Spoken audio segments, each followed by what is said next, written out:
हमारा जिला में आई बड़ू नाचे हो, नाजुक बदन बहु मोर काचे हो। अच्छा का सुनो बोलो। हमारा जिला में आई बड़ू नाचे हो, नाजुक बदन बहु मोर काचे हो।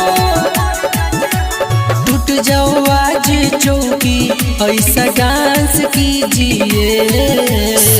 फूल है गुलाब का सुगंध लीजिए, थोड़ा यार केस्टा का आनंद लीजिए, थोड़ा यार केस्टा का आनंद लीजिए। सब्र कीजिए।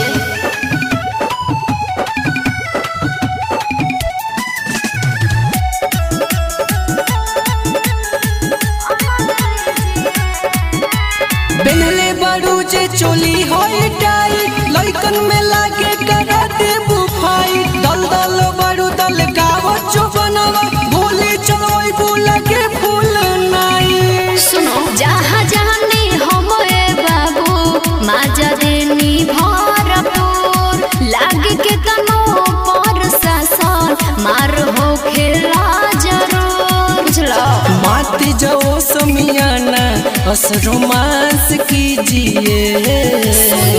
फूल है गुलाब का सुगंध लीजिए, थोड़ा यार कष्टा का आनंद लीजिए, थोड़ा यार कष्टा का आनंद लीजिए।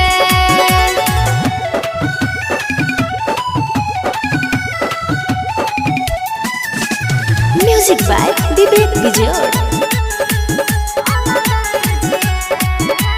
लौकत तोर होई गोहिर ढोरी, लागत जैसे हो फुलहा कटोरी। सुना सुना बंगाल वाली गोरी, बाजा लेवे तो आज थोड़ी थोड़ी। हमर रसगर जवनिया ना बटनाए बाबू, तनी होश में तू रह जनी हो खाबे काबू। विवेक विजय के तनिका चांस दीजिए।